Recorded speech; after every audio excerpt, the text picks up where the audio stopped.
it's Jessica. Thank you for being with me here today. So for today's project, I am scrapbooking these three pictures here. They are just too cute from when I took my daughter's strawberry picking a couple of years ago. And these are the ones from when we were back home and they were posing on the front porch with their bowls full of strawberries. So for today's layout, I'm using a bunch of papers and stamps from my stash. This paper here is from the I Heart Us collection from Close to My Heart. I really loved that mint color and the light pink and the raspberry pink. And then I'm also using my stamp set from my stash called Sweet Pickings so that I can use those strawberries. Now I've already created one page for this event or this day. These are the photos from when we were actually out at the strawberry field doing the picking. And I thought if I'm going to do a second page of the ones back home, I want to bring in some of the same elements. So I'm going to still use that embroidery thread and then of course these strawberry stamps and the same papers. And even though it's not a true double page layout, as you can see here, this is what I'm going to create for today. At least when they are side by side in my book, they will have a lot of the same elements, papers, stamps, things like that to make them cohesive. So they'll work together sort of as a double page layout. Now I've gone ahead and cut my papers down. You can see here, I just was kind of guessing, and some of it actually was just based on how big my scraps were from that paper pack. And I think I'm going to set them out like this according to that page maps pattern. And then I also went through and using some of my mint cardstock, I cut out a tag, and then I used some raspberry cardstock to cut out this border.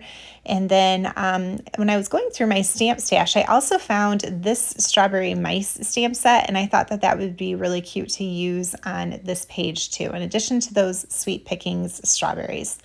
So that page map pattern has it going a little something like this. I'm just kind of laying things out to see if I need to go cut anything else or make any changes. I really love that pop of the darker pink and that scalloped border. I think that that's going to be a really fun way to draw that in. You can't see it very well in the video, but that pink pattern paper has some polka dots in that darker raspberry color. And then according to that pattern, it also has a couple of places where there needs to be an embellishment cluster. So I think this is where I'm going to bring in those strawberry mice. I like that one where the mouse is poking his nose out of that little basket. And that's probably the biggest stamped image on there. So I think that would look good down in that bottom corner. And then I'm thinking maybe the cute little mouse holding the strawberry would work up on top of the page.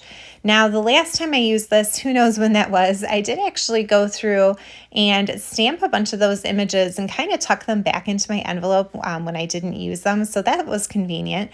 I couldn't find the other little mouse that I wanted, so I'll have to go ahead and stamp him off camera, but at least I already had the one in the basket ready to go. Now, most of the time I do edge distress my papers with some coordinating ink colors, so I will go through and do that with raspberry and mint ink on my papers, and then I'll go ahead and get my photos glued down. I was careful not to put too much adhesive behind the bottom photo just because I know that later I do need to tuck that tag in there, but I'll go ahead and get these down and then I can start playing with the other pieces. So on that page maps, it had that little border, scallop border kind of coming out past the picture and then also being underneath the tag. It looked good on their pattern, but it didn't really look good on my page. So I trimmed that down before gluing it. That way it's just contained underneath that bottom photo. And again, I just really love that pop of pink. And then I will take a little bit of time to color my stamped images so that I can fussy cut those out and have a better idea of what my embellishment clusters are going to look like. Now this one, I'm using my Triblend Markers here, which is nice because they have 3 shades of the same color. I do usually begin by kind of outlining the image with the darkest shade and then coming in from there with the middle shade and then going over it all with the lightest shade. I realized by the time I got to my middle and lightest shades of my marker that they were getting a little dry. They were kind of squeaky while I was coloring, and I was having a hard time getting a good blend because they were a little bit dry. And so what what I ended up doing, and what I do whenever that happens, is I just usually kind of keep going over it. The more that you lay down, it will eventually kind of dry and even itself out as it soaks into the paper. And I added a lot more of that middle shade than probably I would have otherwise, but there was enough juice left in it that I think that it worked out just fine. So I'll take a few minutes to fussy cut my 2 images out here. I wasn't sure if I should have a third image or not. So for right now, I'm just going to kind of go with these 2. Although later I do end up cutting just one more mouse out just so that I can have one more point in my embellishment clusters here. Like I said, I like this basket down in the bottom corner. It takes up a nice amount of space. And then also off camera, I did go ahead and stamp a bunch of strawberries from that other stamp set and die cut them out. And then I die cut a bunch of extra pieces from some scrap white cardstock, and I am gluing those together. They end up being like about 3 pieces of paper thick. I like that because it gives them some nice stability, and yeah, they stack up pretty nicely that way. Okay, so now that I have my pieces, I can go ahead and kind of get a feel for how this is looking. If you notice, I also have some green leaves there off to the side. Those are from the layered flowers die cuts, also from Close to My Heart. And I've just cut those out of green apple because I did have that on my other page. So again, I was just trying to bring in some of those same elements and colors and papers just to make it look a little bit cohesive. So I'll spend a little bit of time kind of playing around here, tucking things. There's that third mouse. I decided that I liked having my 2 first images layered over top of each other, so I did need to have another mouse in there. And then I'm not really loving this up here in the top corner of the page.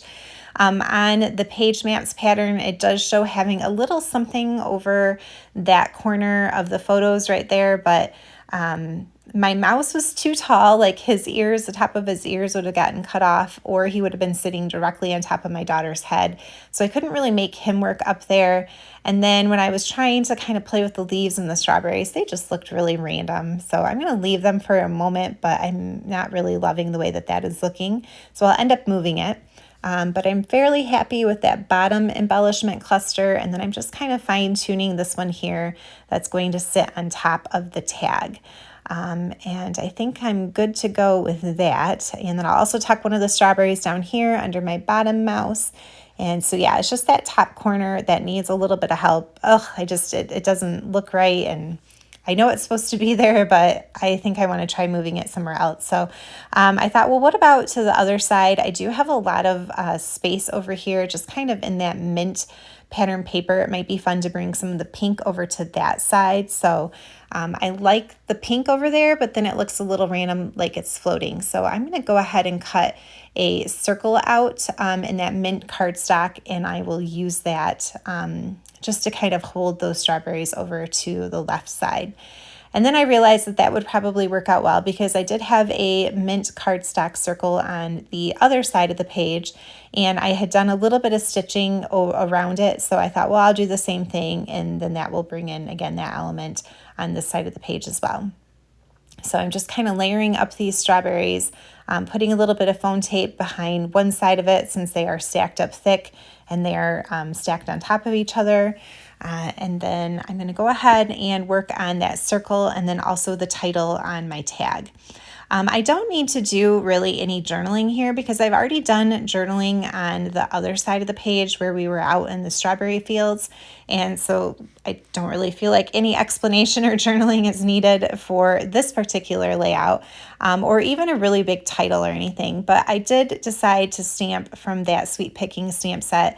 I love you very much. It was just kind of simple and easy and took up some space on the tag.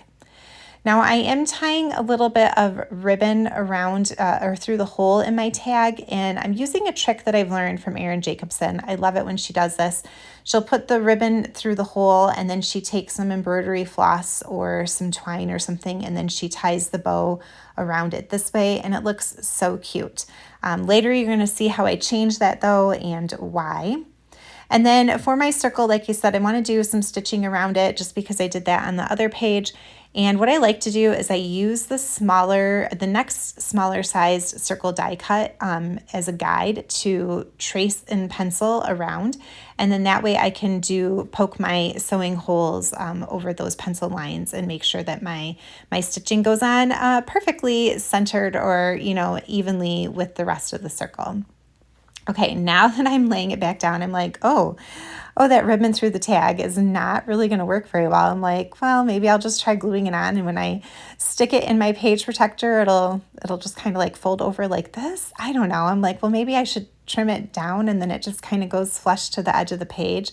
But as soon as I did that, I was like, oh, that looks terrible too. I don't love that. I'm going to end up cutting all of that off after all of that work to tie that ribbon on and everything.